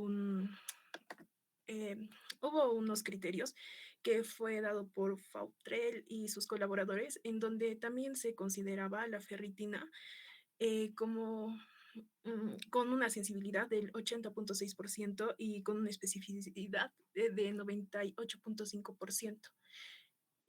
Y listo. Ya. ¿Cuál es el valor normal de la ferritina, Caroline? En pacientes En, normales, sin ninguna patología. en- es de 21 nanogramos por decilitro, 21.8 nanogramos por decilitro es su mínimo y su máximo 427.7 nanogramos por decilitro. ¿Cuánto? ¿27? El mínimo Ya. 21.8 y el máximo 422 ¿Decilitro o mililitro? nanogramos por decilitro. Por mililitro. Disculpe, mililitro. Ya. Ok. Es importante saber que la ferritina es un marcador inflamatorio. Es inespecífico, lamentablemente. La ferritina puede estar elevado en cualquier patología inflamatoria, infecciones, la artritis idiopática juvenil, hasta en el que ha sido bastante frecuente en la infección en la COVID-19, ¿no? En la enfermedad por coronavirus, que también se eleva la ferritina. Entonces es bastante inespecífico. Para nosotros considerar, por ejemplo, en la IJ sistémica un valor positivo, eso se ha extrapolado más del adulto, se considera de que sea más de 1000 y algunos más de 1500 y algunos más de 5 veces. Pues no hay un consenso, pero sí se sabe que mientras más alto es el valor de la ferritina, es más probable de que sí se trate de una IJ sistémica. Pero hay otras enfermedades que te pueden dar hiperferritinemia también. Entonces, lo que se sabe es que si no hay un contexto clínico, la ferritina elevada no nos sirve, ¿no? Pero si tenemos un paciente con una IJ sistémica sospechosa, que tiene algunos criterios y tiene una hiperferritinemia, obviamente en ese caso sí nos sirve. Es por eso que en el año 2017 o 16, si no me equivoco, se ha creado el algoritmo diagnóstico de la IJ sistémica con un puntaje donde le dan valor. Es un algoritmo donde meten el valor de la plaqueta, las bilirrubinas, la ferritina, la edad y todo lo demás, y se hace un diagnóstico y te da un valor. Y el valor te determina si es que puede ser o no una IJ sistémica o puede ser un síndrome de activación macrofágica. ¿Ok? Entonces es importante tenerlo presente, sí. Mientras más alto esté, al menos mínimamente más de 1000, no sirve como criterio.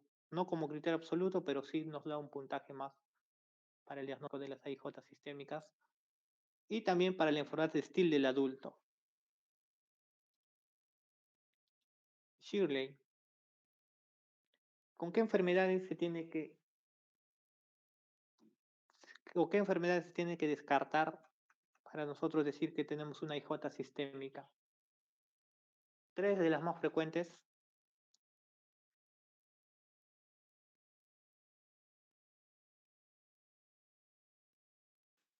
Ah, doctor, sería, si no me equivoco, el lupus eritematoso sistémico, doctor.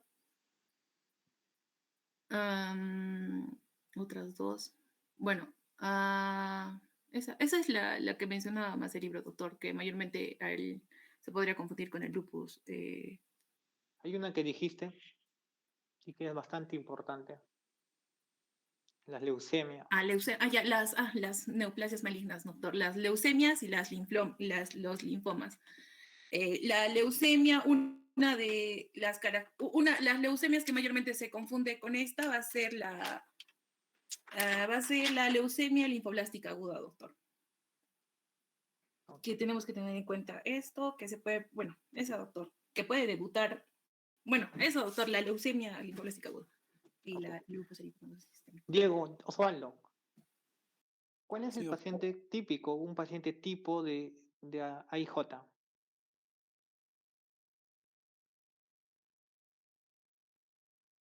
Doctor, ¿podría venir un paciente con dolor en las rodillas y en los tobillos? Y este puede ser de sexo femenino, una niña, y mayormente esos son niños, ¿no? Que van a juvenil, se les dice porque son hasta los 16 años. Ya. ¿Y cómo es el compromiso articular cuando hablo de un paciente con AIJ?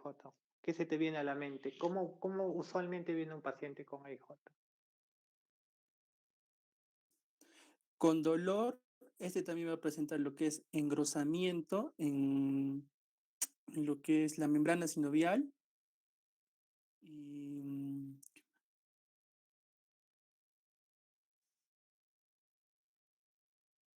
Ya. ¿Es monoarticular, poliarticular, oligoarticular, es simétrico, asimétrico? puede ser poliarticular y oligoarticular también, doctor. Ya. ¿Pero qué es lo más frecuente?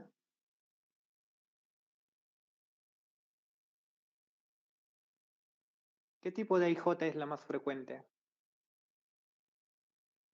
El oligoarticular, doctor. Claro, lo oligoarticular. ¿Ok?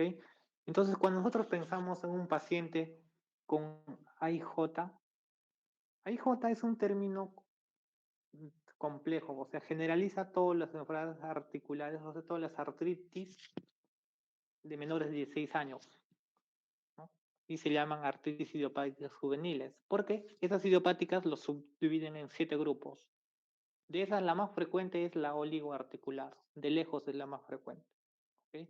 Entonces, por ende, un paciente con AIJ usualmente es por frecuencia no tanto, pero poco más mujer, obviamente menor de 16 años, que puede estar entre los 6 y 8, 9 años con una oligoartritis, es asimétrica, ¿ok? No es simétrica como se mencionó, por frecuencia casi siempre es asimétrica. Esa es la presentación típica y crónica, obviamente, ¿no? O sea, en conclusión, son pacientes que vienen diciendo, casi siempre son las mamás las que están más alborotadas, ¿no? Que mi hijo hace 3, 4 semanas empezó con un dolor intenso en la rodilla derecha y poco a poco el dolor ha ido aumentando y luego se le ha hinchado y hace 3 días también se le ha hinchado aquí el dedo y tuve que venir porque ya no sé qué es. Tú lo ves y efectivamente tiene una artritis en la rodilla derecha y tiene una artritis a nivel de la metacarpofalángica derecha también, la primera. A veces tienen, o vienen, ¿no, doctor? Sí, tiene dolor intenso en la derecha y ahora el dolor se ha pasado a la cadera, no puede caminar. O se ha ido al tobillo y ahora está hinchado el tobillo izquierdo y la rodilla derecha. Oligoartritis. Tú lo examinas, hay líquido en esa rodilla. O sea, los pacientes tienen artritis. Usualmente saca ese líquido y mandas a estudiar y es un tipo de líquido inflamatorio, ¿no? Un líquido inflamatorio. Y pues, lo primero que tienes que hacer, como dijo Shirley, lo primero que tenemos que hacer es descartar que no se trate de una enfermedad neoplásica. Que es un poco difícil que sea una enfermedad reumatológica de tipo lupus o lo que sea, pero obviamente tienes que descartar también, hacer las preguntas importantes para descartar que no sea lupus o alguna enfermedad, ¿no? Pero Primero, se tiene que descartar que no es una leucemia, ver cómo está la hemoglobina, los restantes de fase aguda, si es, si hay en el hospital donde están hematólogo, hematología lo tiene que ver y si no se le pide un frotis sanguíneo para determinar que no haya blastos y descartar que no es una leucemia.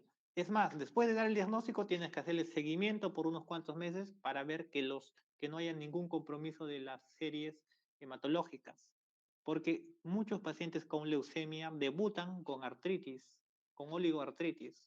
Entonces, lo peor que podría pasar es tratar a un paciente con una artritis idiopática juvenil cuando es el inicio de una leucemia. Entonces, es muy importante tener en cuenta eso.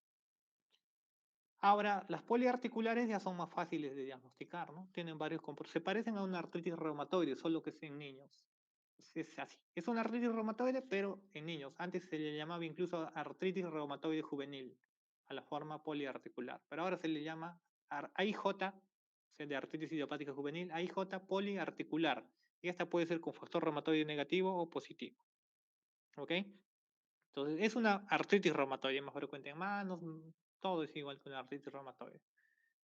Las otras se parecen también a las enfermedades. La artritis psoriásica, hay psoriasis, a veces basta que un familiar de primer grado tenga psoriasis y el paciente tenga artritis, se considera también una artritis psoriásica. Si tiene dactilitis, una artritis psoriásica.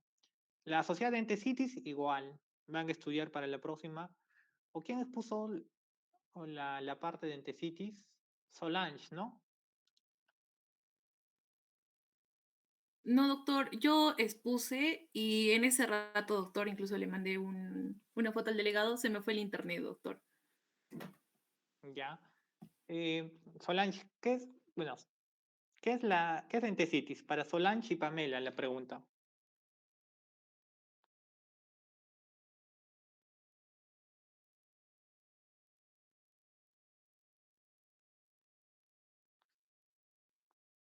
Doctor, va a ser el lugar donde se van a iniciar, el lugar de inserción de ligamentos, tendones e incluso también la piel, lo que está periarticularmente.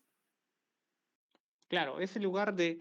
El enteso, el órgano entesal, es un órgano que comprende la región donde se inserta el tendón, tanto lo que es el tendón y también la parte del hueso. Es una región circundante que no tiene una característica anatómica totalmente definida, pero es la parte de donde se inserta el tendón. Tiene varias partes, región A, región B, muchas cosas, pero con tal de que ustedes sepan que es la parte del tendón donde se inserta en el hueso, es importante eh, en las espondiloartritis. Porque de las más frecuentes, de las entesitis más frecuentes es a nivel del Aquiles. El tendón de Aquiles se inserta en el hueso y toda esa parte se llama, esa pequeña parte se llama entesitis aquiliana o enteso aquiliano. Y cuando se inflama se llama entesitis aquiliana. ¿Y por qué es frecuente la entesitis? Porque es un órgano blanco en las espondiloartritis. Tal como alguna vez les dije, en la sinovitis y en la artritis reumatoide, igual las entesitis o los entesos son órgano blanco de las espondiloartritis. Por eso es que ustedes cuando han escuchado hablar de una espondilitis anquilosante, la famosa la columna en caña de bambú y todo lo demás, que la columna está recta, anquilosada, es porque en la columna vertebral hay varias zonas entesales. ¿Y cómo se inflaman? Se forman sindesmofitos, se forma hueso, se ve como una caña de bambú. Lo mismo pasa a nivel del tendón de Aquiles y en varios tendones a nivel del cuerpo, todos los lugares de entesal. Entonces, los pacientes con artritis idiopática juvenil asociada a entesitis tienen similares características a una espondiloartritis. Ya cuando nos toque el tema lo vamos a tocar, lo vamos a revisar, pero eso es una IJ entesítica. Ahora, las indiferenciadas, cuando no corresponden a ninguna.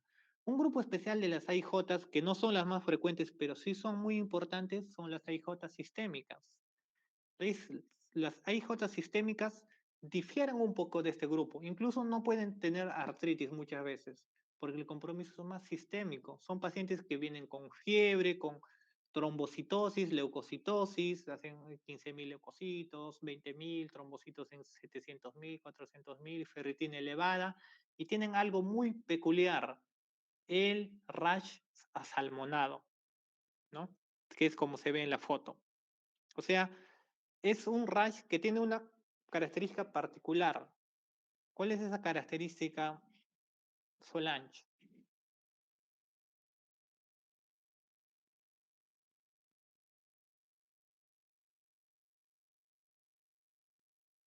Esa característica es de que se presenta, es intermitente y se presenta cuando los pacientes tienen fiebre. O sea, estos niños son, un niño, imagínense, puede ser varón de unos 6, 7 años, que viene porque su mamá lo trae, la típica historia. Doctor, mi hijo hace 10 días inició con fiebre y con un poco de tos. Fui a su centro de salud, le dijeron que era una faringitis, le dimos paracetamol, mejoró la fiebre, pero después de tomar el paracetamol, la fiebre volvió y todos los días tiene fiebre, pero no todo el día, usualmente tiene en las tardes y tiene fiebre así, no es continuo, pero tiene fiebre diaria, ¿no? Puede ser en las mañanas, a veces en la tarde, y tiene dolor y le preguntas, ¿y tiene alguna lesión en la piel? Ah, sí, cada vez que hace fiebre le aparecen unas ronchitas en la piel. Ese es el rash asalmonado, ¿no? Que justo aparece en los momentos de pico febril. Son característicos de la artritis idiopática sistémica, de la IJ sistémica. Entonces, las IJ sistémicas, hay que ver fiebre, hay que ver rash, no siempre lo tienen, pero sí puede haber edema, aumento de volumen en la cara y todo lo que puede producirles una inflamación, leucocitosis, trombocitosis, BCG elevado, PCR ferritina elevado, todo, y por ahí también artritis. Eso sí se tiene que descartar, sí o sí, que no sea cáncer o que no sea una infección séptica, igual. Y si no, es una IJ sistémica. Se llama enfermedad de Still, que también se puede presentar en el adulto, que no tiene nada que ver con la IJ, solo que por el nombre, por la forma de presentación, ya en el adulto se le conoce como enfermedad de Still del adulto. ¿Ok? Ok, chicos. A ver, Diego, un número, por favor.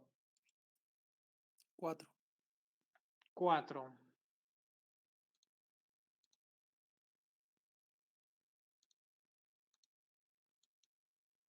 4. Yuri. Yuri Vargas.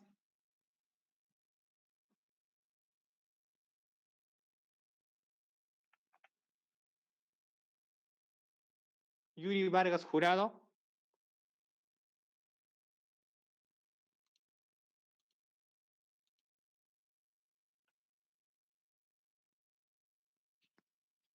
Ok, no está. Usualmente las preguntas son de 3 a 4 preguntas. No tiene micro. ¿Qué pasó con el micro de Yuri Vargas? No tiene micro. Estoy con PC.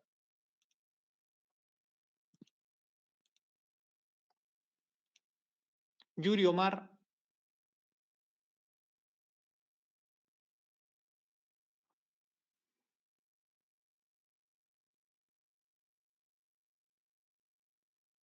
Yuri Omar Vargas. Presente, doctor. Yuri, ¿cuántos tipos de IJ hay? Hay 8, doctor. Siguiente pregunta, que es la misma. ¿Cuántos tipos de IJ hay?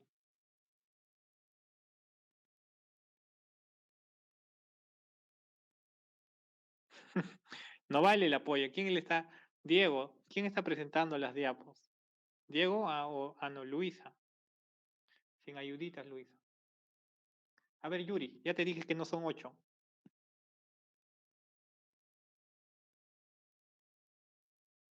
7. Yuri, ¿cuál es el tipo de IJ más frecuente?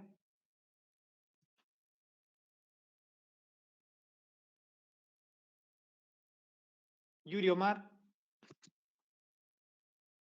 Doctor, disculpe, mi audio está un poco mal también. Ya, ¿cuál es el tipo de IJ más frecuente? Ah, mm, el poliarticular, doctor. Caroline Yucra. Presente, doctor. ¿Cuál es el tipo de IJ más frecuente? Oligoarticular, doctor. Ya. ¿Cuántos tipos de IJ hay? 7, doctor, y el poli se divide en 2 y 8. Ya, Sí. ok. ¿Cuál es el otro nombre de la AIJ sistémica? Hill, enfermedad de Hill. Still, perdón. Still, doctor. Still. Ok. Rosario. Rosario Zárate. Presente, doctor. ¿Qué medicamentos se usan en la AIJ? Mm,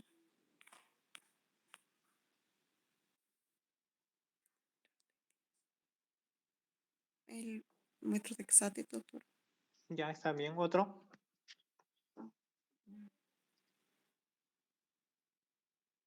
Mm, los AINES, principalmente. Ya está bien. ¿Otro? Ah, corticoides, metrodexate,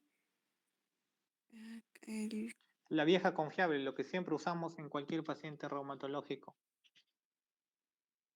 los corti- los corticoides. De corticoides. esos tres, ¿cuál es el primero que se tiene que usar en una IJ? El metrodexate, doctor. O los corticoides. Ya, no, los AINES. Siempre AINES. los AINES. ¿Ok? Cuando tengo Ok. una artritis reumatoide en paciente adulto, obviamente ya tengo que usar el tratamiento porque sé que el paciente lo va a tener siempre. Pero en la IJ tenemos la chance de que muchos pacientes pueden responder bien a los antiinflamatorios. Entonces, lo primero que se usa siempre es antiinflamatorios. Salvo que el compromiso ya sea pues, poliarticular o tenga otro compromiso severo, moderado, distinto. Pero lo primero que se usa en un paciente típico, que es el típico es el oligoarticular, porque es el más frecuente, siempre son AINES, y si no mejora, infiltraciones con corticoides. Porque ya si no hay una mejoría y es recurrente, iniciamos DMARDs o como el metotrexate, y luego tal vez biológicos. Y Marcial, Eddie, Presente, doctor. ¿qué biológicos podemos usar en las AIJ sistémicas? El certocilumab pegol, por ejemplo. Lo mencionaba. Certolizumab. ¿Otro? Certolizumab pegol. El golimumab. Ya, pero hay otros más importantes y Ah, más ya, frecuentes que se los usan en AIJ. sí, el- los inhibidores del factor necrosis tumoral. No, perdón, los JAK. En AIJ. Sí, no, claro. Sí, en biológico sí, doctor. Los necrosis tumoral y... Ya, ¿qué es dactilitis, Eddie? ¿Cómo, doctor? No le escuché bien. ¿Qué es dactilitis? Dactilitis. No, no sabría decir, doctor. Ok, Yadira, Elin, Presente, doctor. ¿qué es dactilitis, Yadira? Inflamación del dedo, de la mano, del pie. Claro, es dactilitis. Una causa frecuente de dactilitis. Las espondiloartropatías. Ya, se llaman espondiloartritis actualmente. Su nombre correcto es espondiloartritis. Un biológico que se use. Ahora, la dactilitis se puede presentar en la artritis psoriásica, ¿no? En la juvenil o en la adulta. Pero es la inflamación de todo el dedo, el famoso dedo en salchicha es la dactilitis. Pero no es la única. La sarcoidosis te puede presentar dedo en salchicha, la tuberculosis, el VIH, ¿no? Pero es muy importante para nosotros en las espondiloartritis. Yo diría un biológico que se use en AIJ, El adalimumab. otro, Ertanercept. ya, está bien.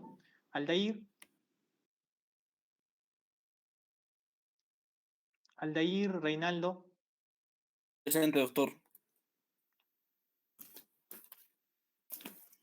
Aldair, Presente, doctor. sí, sí te escucha, se escucha. Allá. Estuve pensando en la pregunta.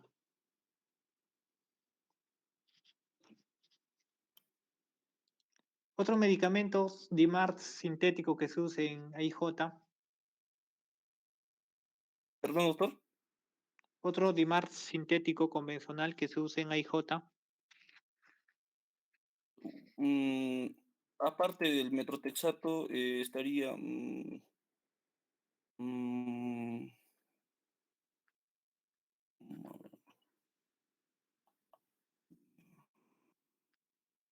Sulfasalacina, ser el leflunomida. leflunomida, podría ser. Ok. ¿Cuántos tipos de IJ hay? Son 7, doctor. Ya, ok. Percy, ¿cuál es la presentación típica de una paciente con artritis reumatoide? Doctor, no le escuché muy bien, disculpe. ¿Cuál es la presentación típica de un paciente con artritis reumatoide? ¿Cuál es un paciente típico? Doctor, ¿me escucha? Sí te escucho, Percy.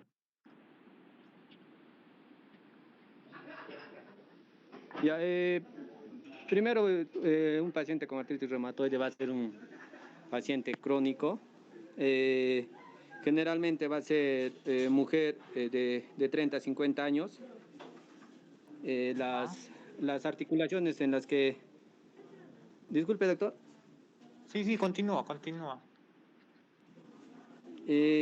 Va a presentar un dolor en varias articulaciones porque porque es una enfermedad poliarticular. Bueno, va a ser poliartritis. Va a ser simétrica, además que va a ser también bilateral. Ya, simétrica, bilateral, aditiva. Poliartritis crónica, simétrica. Ok. Nombre de un inhibidor de JAK quinasa. ¿Yo también, doctor? Sí.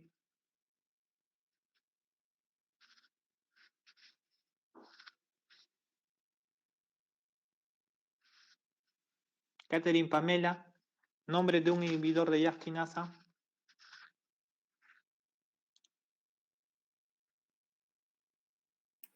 Sí, doctor, puede ser rituximab. Carla Mireya, nombre de un inhibidor de JAK quinasa.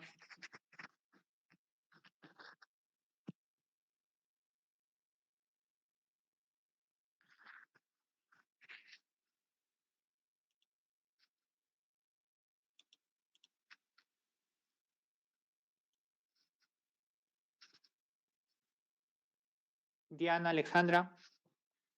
Doctor, es el tofacitinib, Ya, otro. baricitinib. Ok. Yamil Francisco. Presente, doctor.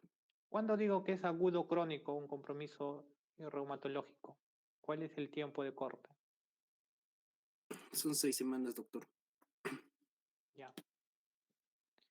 Oligoarticular, ¿cuántas articulaciones? De 2 a 4, doctor. Ok. Ya, chicos. ¿Alguna pregunta sobre la exposición del tema de AIJ? En AIJ lo que tienen que saber es, menos de 16 años, que hay 7 tipos. ¿Cuáles son los 7 tipos? Que el más frecuente es el oligoarticular. Uno de ellos es importante, la sistémica, que es uno de los tipos. Hay que descartar siempre que no sea secundaria leucemia, infecciones. El manejo casi siempre son antiinflamatorios. Si no hay mejoría, se puede agregar DIMARS. O si el compromiso es severo, desde un inicio se tiene que dar antiinflamatorios, corticoides y DIMARS. Puede ser sintéticos o biológicos. Los biológicos más importantes que se usan en AIJ, a diferencia de la artritis reumatoide del adulto, es los inhibidores de interleucina 6, que es el tocilizumab, el de interleucina 1, que es el anakinra, el canakinumab, y también los antitenefes, de ellos el más frecuente es el etanercept. ¿Ok? También no hay que olvidar las uveitis. ¿Alguna pregunta, alguna duda, alguna consulta respecto al tema de AIJ o respecto a los anteriores temas o al curso?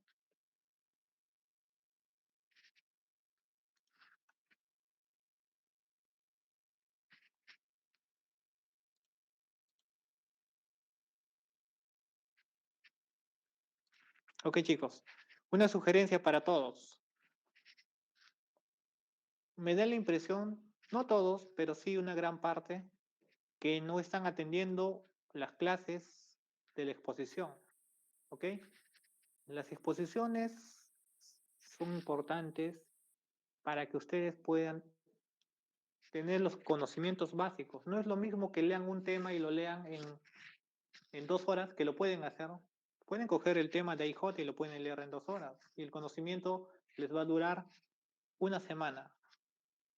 Lo difícil en medicina no es aprender los temas, porque es fácil. Lo complicado en medicina es qué porcentaje de lo que has leído vas a recordarlo siempre. ¿Ok? Entonces, solo hay 2 formas de hacer eso. Leer y volver a leer y volver y volver y volver a leer. Si ustedes leen algo y lo pueden saber bien por unos cuantos días para dar un examen, pero después se les va a olvidar, no sirve mucho. Tienen que tratar de leer y repasar. Y el otro método es atender las clases, porque en una clase hay muchos conceptos que se repiten varias veces e inconscientemente uno aprende esos conceptos básicos de los temas más importantes. ¿Ok? Entonces, hay que atender a las clases que todos, bueno, ustedes están realizando, ¿no? En parte, y de hecho que yo también lo voy a realizar. ¿Ok, chicos? Es un tema por semana, no está muy complicado, no es muy complejo, son temas puntuales. Y eso sí, hay algunos temas en los que yo les voy a decir que profundicen, ¿no? Por ejemplo, la artritis reumatoide, pues, es un tema bastante frecuente en el que se tiene que profundizar. Pero sí tienen que atender las clases y darle una lectura rápida a los temas que se va a desarrollar. La próxima exposición es de síndrome de Sjögren. Ok, Sjögren es corto, igual 15-15 cada uno. 15-15, igual el tema completo. Prioricen más que nada el Sjögren primario. Y eso es que es el tema más importante en Sjögren. El secundario, artritis reumatoide o cualquier otra enfermedad, también es importante, pero se extrapola del Sjögren primario, ¿no? De por sí la exposición tiene que ser del Sjögren primario. Ok, chicos, nos vemos el próximo jueves, si no hubiera ninguna pregunta o duda.